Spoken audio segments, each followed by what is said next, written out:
Masih ingat dengan catatan si Roy? Sebagai dukungan kamu terhadap channel ini, silakan subscribe dan nyalakan lonceng notifikasi.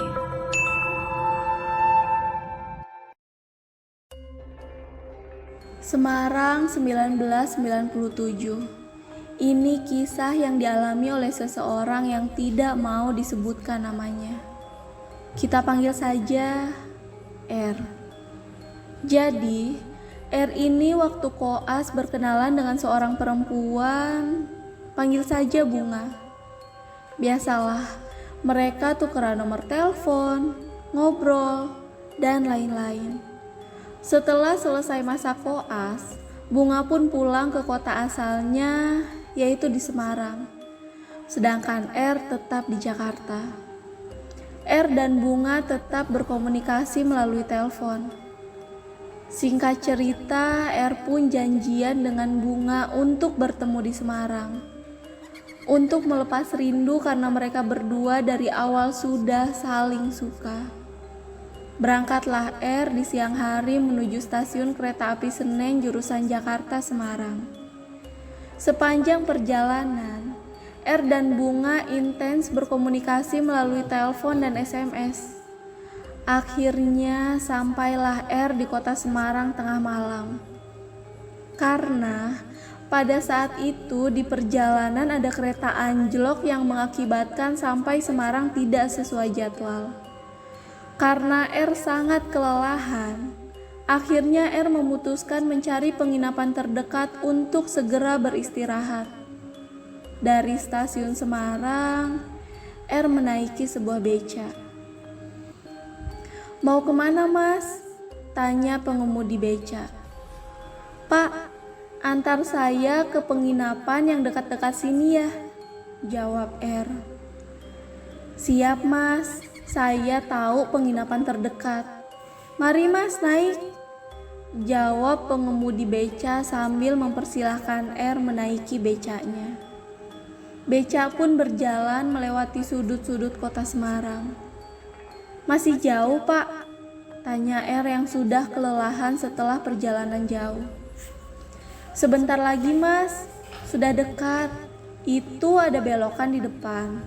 "Nah, dari belokan itu sudah dekat kok, Mas," ucap pengemudi beca.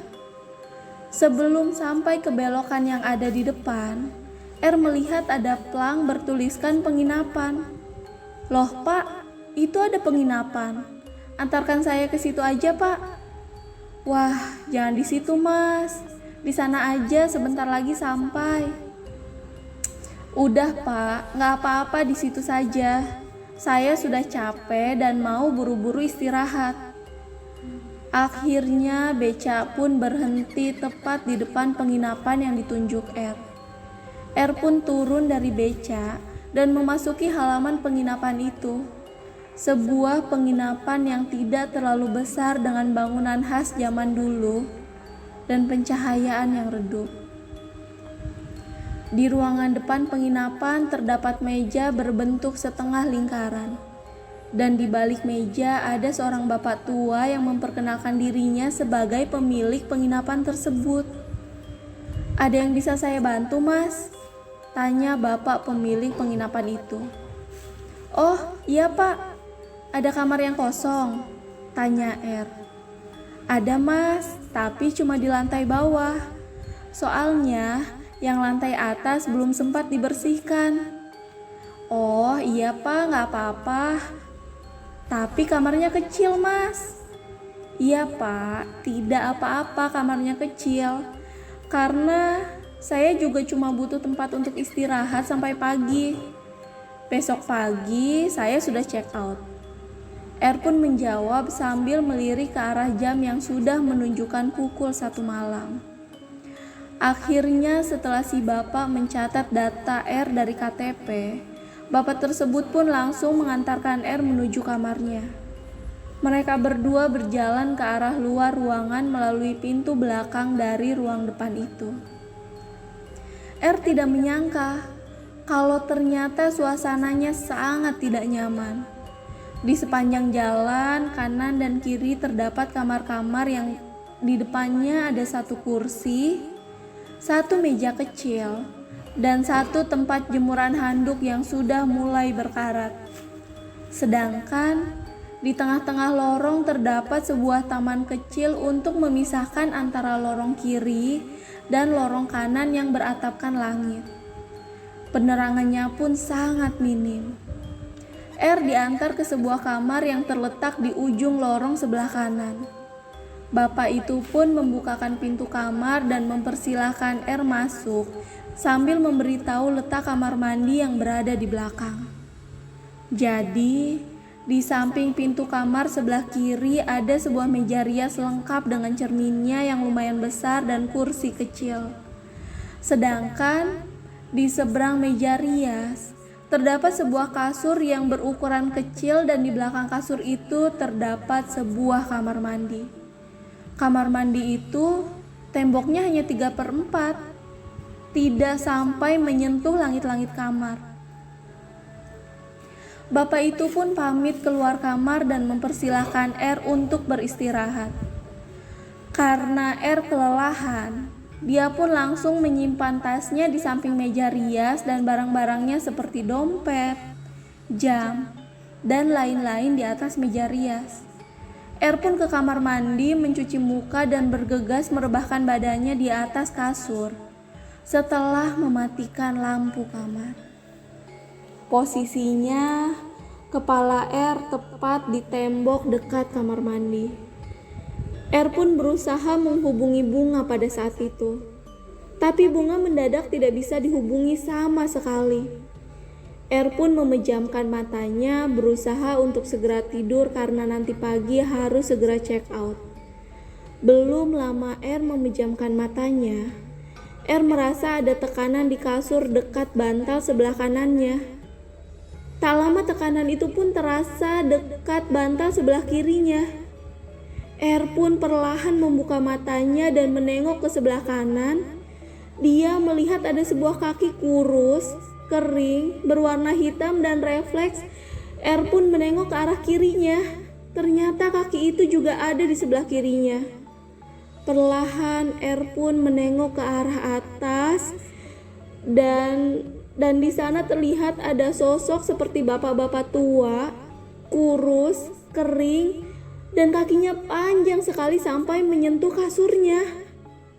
Sedang duduk di atas tembok kamar mandi yang tidak sampai menyentuh langit-langit. Pada saat itu R sangat ketakutan.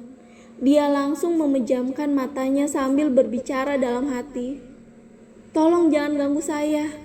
Di sini saya cuma menumpang istirahat sebentar." Dirasa sudah lumayan lama, R pun perlahan membuka matanya dan syukurlah bapak tua berkaki panjang itu sudah tidak ada. R pun bernapas lega sambil sedikit berusaha mencoba untuk menghubungi Bunga lagi, tapi tidak bisa. R pun memejamkan matanya lagi, dan tidak lama setelah R tertidur, di mimpinya ia mendengar sayup-sayup suara gesekan. Dan perlahan R terbangun karena suara itu ternyata bukan mimpi. R membuka matanya, dia melihat ke arah atas. Untung saja bapak tua itu tidak ada. Tapi suara gesekan itu tetap ada. Dan entah bagaimana mata R langsung tertuju ke arah meja rias yang ada di seberang kasurnya. Dan tepat di depan meja rias itu ada perempuan yang sedang duduk menghadap cermin sambil menyisir rambutnya. Perempuan itu samar-samar terlihat memakai baju khas zaman dulu dan rambutnya panjang sekali sampai menyentuh lantai. R hanya bisa diam terpaku. Tubuhnya lemas, kakinya pun tidak bertenaga untuk bangun atau berlari. Semua doa-doa yang R hafal pun hilang semua diingatannya. Keringat terus mengalir dari dahinya. Gemetar, R melihat perempuan itu tiba-tiba diam. Dia berhenti menyisir, menyimpan sisirnya di atas meja, dan perlahan kepalanya memutar ke arah